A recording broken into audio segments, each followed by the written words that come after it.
മക്കളെ, ജെറുസലേം വചനകൂടാരത്തിൽ നിന്നും 3 മിനിറ്റ് പ്രാർത്ഥനയ്ക്കായി ഇതാ വലിയ ഒരു സമൂഹം, ചെറിയവരും വലിയവരും യുവതികളും യുവാക്കന്മാരും ഉണർന്നു കഴിഞ്ഞു. നമുക്ക് ധാരാളം ശത്രുക്കളും മിത്രങ്ങളും അകത്തു നിന്നും പുറത്തു നിന്നുമുണ്ടാകും. നമുക്കുണ്ടാകുന്ന ശത്രുക്കളെ കുഴിച്ചു മൂടണമെങ്കിൽ തീഷ്ണതയാർന്ന കുറേ ദൈവമക്കൾ ഉദയം ചെയ്യേണ്ടിയിരിക്കുന്നു. ശക്തമായി പ്രാർത്ഥിക്കേണ്ടിയിരിക്കുന്നു. ശക്തമായി പ്രവർത്തിക്കേണ്ടിയിരിക്കുന്നു. ഇതാ വചനം പറയുന്നു, നിയമാവർത്തനം 28:7, നിനക്കെതിരെ വരുന്ന ശത്രുക്കളെ നിന്റെ മുമ്പിൽ വെച്ച് കർത്താവ് തോൽപ്പിക്കും. നിനക്കെതിരായി അവർ ഒരു വഴിയിലൂടെ കടന്നു വരും, 7 വഴികളിലൂടെ അവർ പലായനം ചെയ്യും. ഈശോയെ പ്രിയപ്പെട്ടവരെ, നമുക്ക് വേണ്ടി പടവെട്ടാൻ നമ്മോടൊപ്പം വചനമാകുന്ന യേശു കടന്നു വരികയാണ്. ദൈവവചനമാണ് സാത്താനെ തറ പറ്റിക്കുന്ന ആത്മീയമായ ആയുധം. വചനത്തിൻ്റെ വാളെടുത്താൽ സാത്താൻ്റെ ശക്തി കെട്ടുപോകും.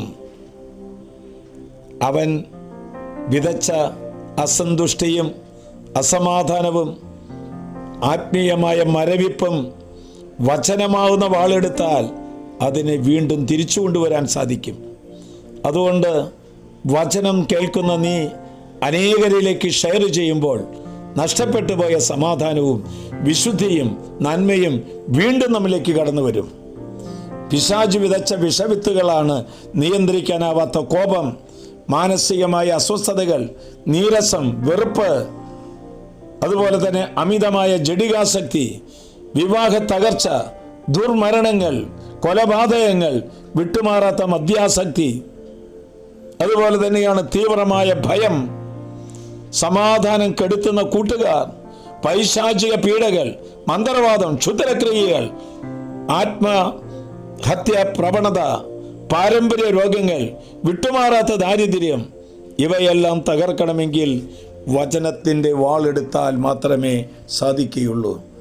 അതുകൊണ്ട് പ്രിയപ്പെട്ടവരെ, വചനം കേൾക്കുന്ന മാത്രയിൽ തിന്മയുടെ ദുരാത്മാക്കൾ നമ്മിൽ നിന്ന് വിട്ടുപോകും, ശത്രുക്കൾ വിരണ്ടോടും. അത് സാധിക്കുന്നത് വചനത്തിൻ്റെ പടവാൾ നമ്മൾ എടുക്കുമ്പോഴാണ്. മക്കളെ, വചനത്തിൻ്റെ പടവാൾ എടുത്തുകൊണ്ട് ജൂൺ മാസം മുഴുവനും ഈശോയുടെ ഹൃദയത്തിന് അനുരൂപരായ വ്യക്തികളായി നമുക്ക് മാറാം. ഈശോയുടെ തിരുരക്തം കൊണ്ട് നമ്മൾ ഷെയർ ചെയ്യുന്ന സർവ്വ മക്കളിലും ദൈവാനുഗ്രഹം വന്നു നിറയാൻ പ്രാർത്ഥിക്കാം. ഇപ്പോൾ ഇത് കേട്ടുകൊണ്ടിരിക്കുന്ന മക്കളിൽ നിന്ന് നിയന്ത്രിക്കാനാവാത്ത കോപങ്ങളും മാനസികമായിരിക്കുന്ന അസ്വസ്ഥതകളെല്ലാം വിട്ടുപോകട്ടെ. തീവ്രമായ ഭയത്തിൽ നിന്ന് മാറിപ്പോകട്ടെ. ധാരാളം രോഗികൾ സൗഖ്യം പ്രാപിക്കട്ടെ. ആശ്വാസപ്രദമായ രാത്രി, പ്രതീക്ഷാനിർഭരമായ പ്രഭാതം, സൽപ്രവർത്തികൾ നിറഞ്ഞ ദിവസം നൽകി അവിടുന്ന് നമ്മെ അനുഗ്രഹിക്കട്ടെ.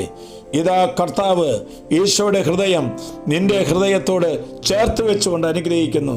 നമ്മുടെ കർത്താവ് ഈശോ മിശിഹായുടെ കൃപയും പിതാവായ ദൈവത്തിൻ്റെ സ്നേഹവും പരിശുദ്ധാത്മാവിൻ്റെ സഹവാസവും പരിമളവും നാം എല്ലാവരോടും ഈ കൂട്ടായ്മയോടും കൂടി ഉണ്ടായിരിക്കട്ടെ. ഇത് ഷെയർ ചെയ്യുന്ന സർവ്വ മക്കളിലും അത്ഭുത അനുഗ്രഹങ്ങൾ വർഷിക്കട്ടെ, ഇപ്പോഴും എപ്പോഴും എന്നേക്കും. ആമേൻ.